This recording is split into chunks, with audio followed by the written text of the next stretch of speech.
Quelque part en Afrique, oui, en Afrique de l'Ouest, au pays des lions. Lions au courage inébranlable, certes, mais nombreuses fois terrorisés, assombris dans une période pénible, se voient malmenés par le pouvoir diabolique d'un poignet de vautours sournois et impitoyables. Ces djambars résistent toutefois, en perdent le souffle de la vie. D'un commun accord, voire message divin, souffle enfin un vent nouveau, lueur d'espoir de tout un peuple, de toute une nation.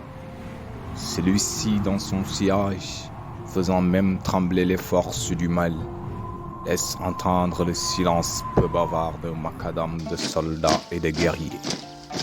Des hommes de valeur, des fils dignes d'une patrie soudée depuis ses alliés, par une coexistence religieuse, ethnique et culturelle sans l'ombre d'une faille.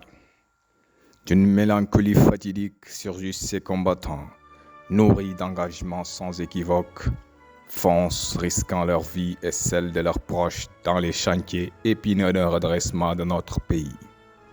Cher Sénégal, fondé par un socle de valeurs, Jom, Fulla Fayda. Hélas, valeurs sénégalaises au bord de l'effondrement. C'est dans un combat acharné, mené à corps et âme, et livré une guerre contre le système venimeux dans tous ses états mafieux, complotistes et destructeurs.